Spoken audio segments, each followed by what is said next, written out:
Some legends are born from gun smoke, forged in the heat of battle and carved into the timbered walls of saloons. But others begin with a woman's final breath whispered on the wind.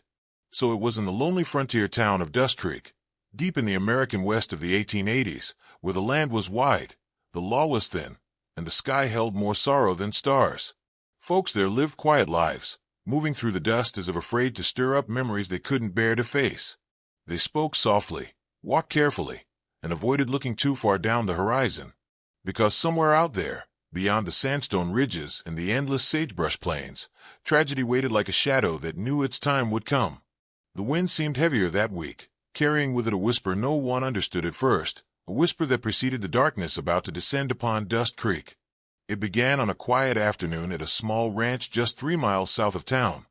The widow who lived there, young, brave, hardened by grief, stood at her table sealing a letter she prayed would reach the right hands. She placed it beneath a loose floorboard beside a simple silver ring, her trembling fingers lingering over the wood. She had felt them coming long before she heard them, the Razorback gang. Their horses thundered across the dry ground like a storm ripping through the valley, and before she could even bar the door, it shattered open under the heel of a boot. They poured in, laughing, jeering, cruel eyes shining with lawless hunger. She fought, not with strength but with will. She clawed, pushed, swung whatever her hands found. But the gang was too many, too vicious. Furniture broke, glass cracked, her breath grew short. And yet she never allowed them near the floorboard, never let her gaze betray her hidden secret. When they struck her down, she crawled toward the broken window, dragging herself through splintered wood and shattered glass. The world blurred, her heartbeat slowed, and the sky above her dimmed. With her final strength, she whispered a single name into the drifting desert wind. Elias. The word floated out of the shattered window like a prayer torn from a dying soul. It rose into the quiet plains and carried itself far across the barren sweep of Dust Creek. Those who heard it swore it sounded less like a breath and more like a summons, soft, sorrowful, and haunting. After the widow's death, fear moved into Dust Creek like a tenant no one dared evict. The Razorback gang, already the most feared outlaws in the region, tightened their grip on the town. They swaggered through the dusty street as if they owned the sun itself. They had no sheriff to fear, only a trembling man who wore the badge because no one else would take it. He kept his head down, nodded at the gang, pretended not to hear the screams that sometimes echoed from the alleys. And the townsfolk, they whispered, but they did so only behind closed doors, with curtains drawn and candles dimmed. Everyone knew what the gang had done to the widow. Everyone knew they had broken her, taken her home, and left her body like discarded cloth. But it wasn't just her death that haunted them. It was the rumor that she died whispering a name that made the bravest men pale. A name carried through the saloon, down the general store aisles, through the church pews. Elias. Some claimed they had heard that name before, years back in darker stories shared over campfires. Others said the gang itself flinched when they heard it, as if it belonged to a ghost from the past. But fear is a strange thing in the West. It grows legs, finds a voice, and spreads faster than wildfire. Dust Creek lived under its shadow, unsure whether to dread the Razorbacks or the mysterious man whose name the dying widow had breathed into the world. Days later, just as the sun dipped low behind the Red Canyon walls, a lone rider appeared on the horizon. His silhouette stretched long across the orange-drenched desert, the wind tugging at his dust-beaten coat. He carried no rifle slung across his back, no pistol at his hip, at least none that could be seen. His horse walked slow, deliberate, as if aware it carried something heavy on its saddle, regret, perhaps, or a soul that hadn't known peace in years. When he rode into Dust Creek, people froze mid-step. Some backed away. Others stared as though seeing an apparition. His face was worn by distance and sorrow, his eyes darker than storm clouds forming over the desert at sunset. There was nothing violent about him, nothing loud or boastful. It was the silence around him that unsettled the air. A deep, cold silence that felt older than the town itself. He tethered his horse outside the saloon and stepped inside without a word. Every head turned his way. The pianist stopped playing. The bartender froze in place with a glass in his hand. Nobody knew him, but everyone felt something in him. Something dangerous. Something haunted. He spoke only one sentence. Where did she fall? The saloon keeper swallowed hard. No one needed him to clarify who she was. No one dared lie. The men pointed a trembling hand toward the road leading south. Later that evening, When the town lamps flickered to life, the stranger walked out of Dust Creek without another word. Some whispered behind shuttered windows. Some hid their children. Some followed him at a distance, unsure whether they were watching a moon or a ghost take the widow's trail. He reached her fresh grave just as the sky turned the color of dying embers. The simple wooden cross stood crooked, the dry earth still unsettled. He knelt beside it, removed his hat, and bowed his head so deeply it looked like the ground itself was holding him upright. For a long time, he didn't move, didn't breathe, didn't blink, as if he believed that if he stayed still enough, he might hear her voice again on the wind. The townfolk watching from afar whispered among themselves. Could he be the same Elias she called? God help the Razorbacks if he is. When he finally rose, the night had thickened and a storm had begun to gather over the horizon. The wind picked up, carrying sand and whispers through the valley. Lightning crawled across the sky like veins of anger. The stranger, Elias, though no one dared speak it aloud, lifted his face to the rising storm. Something inside him had woken, and the desert felt it. Elias had always been the kind of man people overlooked, quiet, capable, content to mend fences on a small patch of land far from trouble. To most, he was simply a ranch hand with a calm voice and steady hands. But beneath that stillness lay a history he had spent years trying to bury. Long before Dust Creek ever heard his name, he had served as a federal scout in the border wars, tracking enemies through mountains and canyons where even wolves hesitated to tread.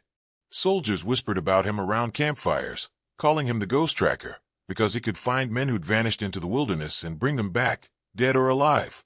He moved like a shadow, saw things others missed, and carried the kind of silence that frightened the wicked. But when the war ended, Elias walked away. He quit the uniform and shaved the beard that had been stiff with desert sand. He vanished from official records and let the world believe he'd ridden off into some distant frontier. The truth was simpler. He had looked at the violence inside him, honed, sharpened, waiting for orders, and refused to let it rule him any longer. He traded gun belts for saddlebags, missions for mornings beside a woman who laughed softly and made even the hard soil feel like home. With her, he believed he could unlearn the deadliness inside his bones. He believed peace could be a choice. But peace asks for sacrifices, and the greatest was walking away. He remembered the night he left her as if it were carved into the sky. Moonlight spilled across the prairie, turning the grass silver. She stood on the porch of their cabin, her shawl wrapped tight around her shoulders, her eyes reflecting both hurt and understanding. He told her the truth, that there were men out there still hunting him, men who carried grudges as deep as canyon scars. If he stayed, they would come for him, and for her. She begged him to let her face that danger together. She said she'd rather die beside him than live wondering if he was alive. But he couldn't accept that. He pressed his forehead against hers, whispered that the world would come someday, that he'd come back when the dust settled and the men chasing him either forgot or fell. She held his hands until dawn threatened the horizon. When he finally rode away, he looked back only once, just once, to see her silhouette fading into the morning light. He never imagined the world would come for her instead. Now, returning to the ruins of the ranch they once dreamed about, he moved through the broken timbers with slow, deliberate care. The Razorbacks hadn't tried to hide what they'd done. They left smashed lanterns, overturned chairs, shattered glass glinting in the dirt like scattered stars. Elias knelt beside the doorway where boot prints overlapped in chaotic directions. His eyes traced the patterns as if reading scripture. The soil told him everything. The first boot belonged to a tall man who dragged his heel, a nervous tick. The second was lighter, faster, likely the scout of the group. The deeper impression by the window, that one was unmistakable. A heavy spur, worn down on one side, shaped like a crooked crescent. Elias brushed his thumb over the print, feeling the cold weight of memory. Vance Crowder, the Razorbacks' leader. A man whose cruelty was not just legend, it was obsession. By the hearth, he found a half-burnt cigarette butt, the paper marked with a foreign brand found only in border towns where smugglers dealt in stolen goods. Razorback men favored it. They believed it made them look dangerous. Elias pocketed the remains, not as evidence but as a promise. The land itself had spoken, and he understood every word. When he rode back into town with the dust of the ruined ranch still clinging to his coat, people scattered like quail. Their fear wasn't loud, but it was alive. Tight breaths, darting eyes, doors clicking shut behind trembling hands. He stepped into the sheriff's office, where the badge-wearing men sat hunched over a bottle instead of a ledger. The sheriff looked up, swallowed hard, and tried to gather courage he didn't possess. "You shouldn't poke at them," he muttered, gripping the bottle like a lifeline. "The Razorbacks, they'll skin you before you reach the canyon." Elias said nothing. Silence poured from him like cold water, filling the room. The sheriff wiped his brow with a shaking hand. "There's 30 of 'em. 30 men who ain't afraid of God nor the devil. No man can face them." Elias stared at him, and for a moment, the sheriff felt every selfish choice he'd made, every time he'd turned his back on the widow's screams, every time he'd pretended justice wasn't his responsibility. Under that quiet, unblinking gaze, he felt smaller than the dust beneath Elias's boots. Before the sheriff could say another word, Elias stepped out, leaving behind a silence thicker than fear itself.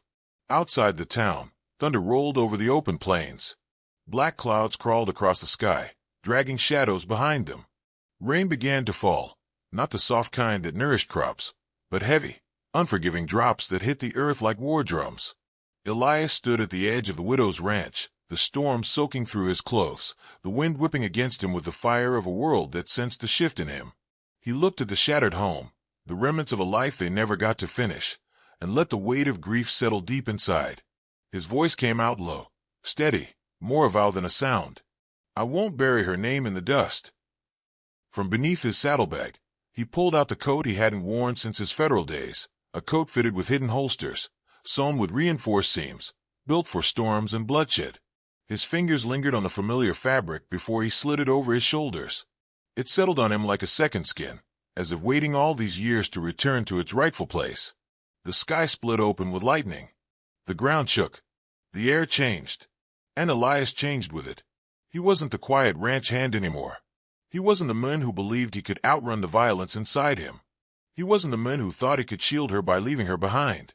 He was the ghost tracker once more, the shadow who hunted shadows, the man whose name outlaws whispered only in fear. As the storm began its full descent upon Dust Creek, Elias stepped into the darkness with a purpose forged in love, loss, and the unbroken promise of vengeance. He walked not as a man returning to war, but as the storm itself, silent, relentless, and coming for the Razorbacks one by one. Black Canyon was a place even the desert seemed to avoid. Its walls rose like jagged teeth against the sky, swallowing sunlight and spitting back shadows that felt alive. That was where the Razorback gang had made their den, a nest of cruelty hidden deep among twisting ravines and cliffs sharp enough to slice wind. Rowdy fires crackled against black stone, sending sparks spiraling upward like fleeing souls. Around them, stolen goods lay in careless piles, crates of ammunition, saddlebags from robbed travelers, jewelry ripped from trembling fingers.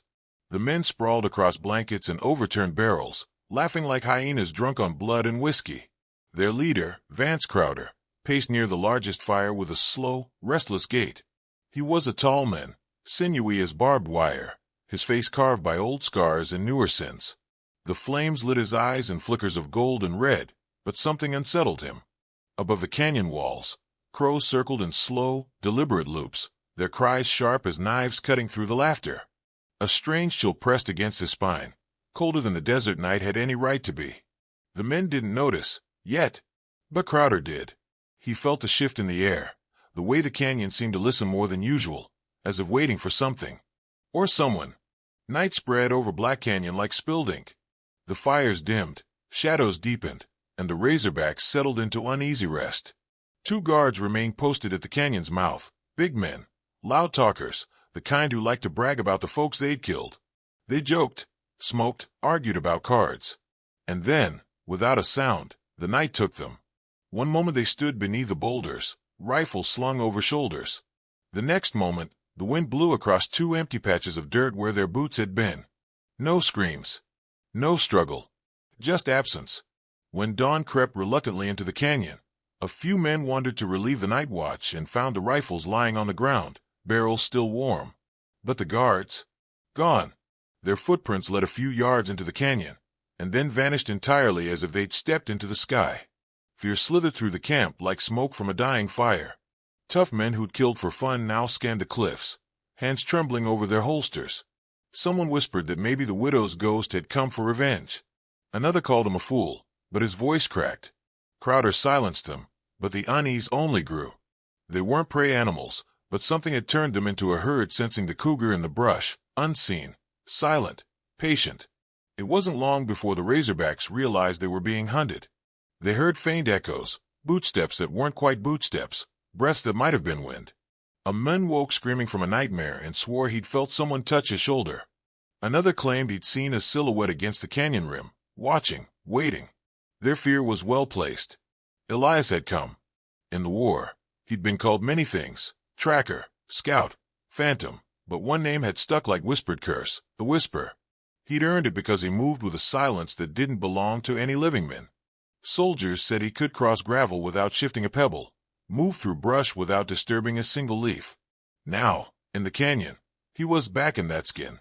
The shadows welcomed him like an old friend. The wind curled around his steps as if protecting him, and the cliffs carried his presence in echoes so faint the outlaws mistook them for their own heartbeat. Elias perched high on a ledge overlooking the camp, letting the faint firelight paint flickering shapes across his face. The Razorbacks had no idea where he was or how close he crawled to them each passing hour. He used the walls like pathways, climbing sheer rock faces with the ease of a man who understood the terrain better than the men who lived off it. Every loose stone, every puff of dust, every shifting shadow was a tool in his arsenal. The canyon amplified his silence, swallowing the sound of his breath and boot soles. Down below, 28 men slept in fear of something they couldn't see, something that had already plucked 2 of their brothers into the night like feathers from a carcass. By midday, paranoia had infected the camp. One outlaw refused to sleep. Another kept loading and unloading his pistol. A third stood trembling by the fire, muttering a prayer he hadn't spoken since he was a child. Crowder, fed up with the panic, grabbed one of the men, a scrawny, wide-eyed rider named Pike, and dragged him aside. "You're jumping at ghosts," Crowder snarled. Pike shook his head violently. "It ain't ghosts, Crowder. I know what took him." Crowder raised an eyebrow. "Speak sense." "He ain't a man," Pike whispered. "He's the ghost from the war stories. The one they called the Whisper. They said he could track a man across Bear Rock. That he could hear a heartbeat from 50 feet away. Men that crossed him, they didn't die. They vanished." Crowder smacked Pike hard enough to split his lip. "You're spouting cow dung." But the words rooted themselves in the minds of everyone who overheard. The more Crowder barked at them, the more they believed Pike. True fear, real, marrow-deep fear, had begun to take shape. The kind that no amount of whiskey or bravado could drown out. Night returned with a quiet more sinister than the last. The fires burned lower, the wind blew colder, and every man sat with his back to stone, refusing to trust open air. Crowder kept pacing, muttering about cowards and shadows, but even he couldn't shake the sense of being watched. Every few minutes he'd spin on his heel, pistol drawn, pointing it at nothing but the night. And then he saw it. Not a man. Not a shadow. A small gleam of silver resting atop his saddle. Crowder approached slowly, gun drawn, breath tight in his chest. The closer he came, the clearer the object became. A ring. A simple, delicate ring with a faint etching on the inner curve. He recognized it instantly, the widow's ring. The one she wore every day. The one the gang had torn from her fingers. It sat on his saddle like a threat carved from grief. His hands trembled. For the first time in years, Vance Crowder felt truly cold. He snatched the ring and looked wildly around the canyon, searching the cliffs and shadows. But Elias was nowhere to be seen. No battle cry. No warning. No footsteps. Just a silent message left on cowhide: "I'm here." Crowder finally understood what his men had been trying to tell him. The stranger wasn't just another vengeful husband or grieving lover. He wasn't a ranch hand seeking justice. He was the Munda widow called with her dying breath. And now, he had come to collect the souls of the Razorbacks. Dawn crept over Black Canyon like a flame licking across the horizon, staining the rock walls gold, crimson, and burnt orange. The morning light sharpened every cliff edge, illuminated every grain of sand, and cast long shadows that twisted across the canyon floor like serpents waking from the night. Below, the Razorback gang scrambled in ragged formation, their nerves frayed from 2 nights of vanishing men and whispered terror. They set up makeshift barricades, loaded rifles with shaking hands, and shouted orders that echoed off the canyon walls, bouncing back to them distorted and hollow. The air felt tight, brittle, ready to split open. And high above them, on a narrow ridge that cut across the canyon like the blade of a great knife, stood Elias. He was a solitary figure, small against the vast expanse of stone and sky, but the stillness around him made him look larger than the world below. His coat shimmered slightly in the newborn sun, and his shadow stretched long behind him, like something not entirely bound to earth. He surveyed the Razorbacks with the same calm a storm has before it breaks. For a heartbeat, the canyon held its breath. Then Elias moved. The first shot rang out not from his gun but from the desperate hands of a Razorback rifleman aiming up toward the ridge. But the bullet struck a rock face far from Elias, and the sound cracked through the canyon like thunder. Elias didn't flinch. Instead, he shifted his foot slightly, sending a small cascade of pebbles tumbling down the slope. The gang fired wildly, confused by the echoes, unsure where he stood. Their bullets sparked against stone, ricocheting harmlessly. Elias lifted his gun, and the world seemed to hold still. His first shot struck the man who'd fired. The outlaw dropped as though the sunbeam itself had cut him down. Panic rippled through the camp. Men scrambled, shouting, firing blindly into the cliffs. Elias took another step, found another angle of sunlight glinting off the canyon wall, and fired again. Another man fell. His bullets were measured, precise, as if each one had been promised to its target long before dawn. The Razorbacks tried flanking him, climbing up the canyon's side, but Elias used the terrain as if born from it. He triggered small rock slides with his boots and well-timed shots, sending boulders crashing down. Men stumbled, fell, fired into dust clouds thick as storm smoke. The echoes confused them. The canyon carried Elias's movement in 6 different directions at once. They heard him behind them, above them, beside them, yet he was always someplace else. One outlaw shouted that he'd seen Elias splitting into 2 shadows. Another claimed Elias walked straight through a hail of bullets untouched.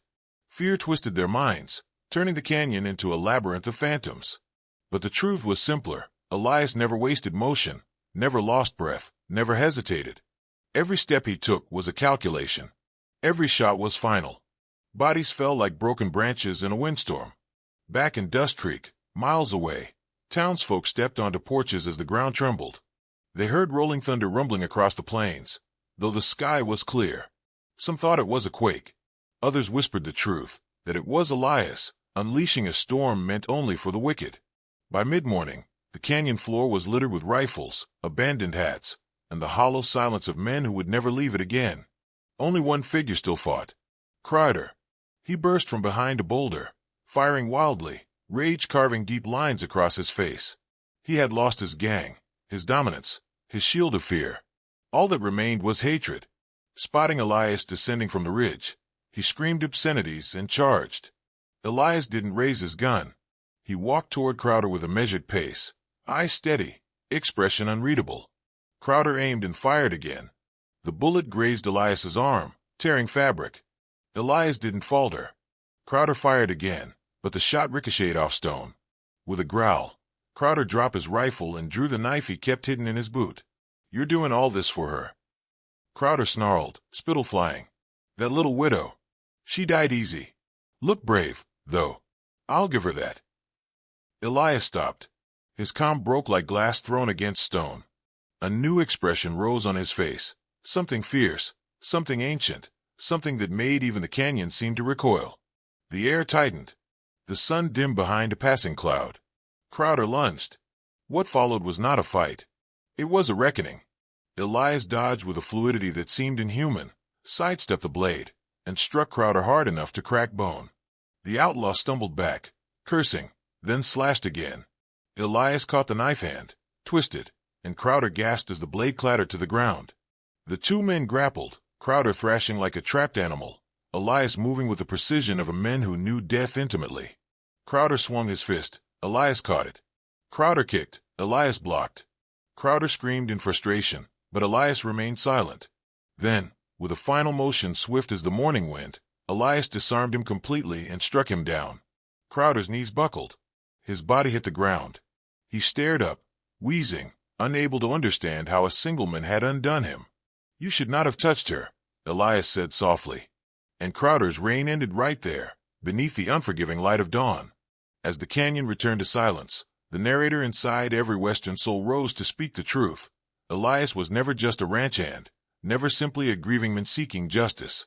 He had been something else before Dust Creek ever knew him. A government ghost operative used only for missions where failure wasn't an option. A man trained to hunt killers across deserts and borders, to vanish into terrain and reappear only when death was certain. He had walked away from service because he'd realized violence had become part of his breathing, and he'd sworn never to kill again. But grief rewrites all vows. When her final breath had called him, the blood inside him, blood trained for the darkest tasks, had awakened, and the Razorbacks had faced not a man, but a force crafted from war and sharpened by love. When the smoke cleared, Elias walked to Crowder's horse and reached into his pocket. He withdrew the widow's ring, the small silver band he'd returned to the outlaw as a warning. This time, he knelt on the canyon floor and buried it beneath a warm sliver of dawn, pressing his hand gently into the earth as if sealing a promise. Back in Dust Creek, townsfolk gathered quietly as Elias rode past. No one spoke. No one dared stop him. His coat trailed dust, and the horse moved with the slow, solemn rhythm of a final farewell. He didn't look back at the canyon. He didn't look at the town. He only faced the horizon, where the desert stretched wide and empty. As he disappeared into the rising sun, the legend began to form, passed from porch to saloon, whispered at campfires, told in quiet tones that trembled with awe. When her final breath called his name, the storytellers would say, hell followed him like a shadow. And the tale of that day in Black Canyon would echo across the West for generations.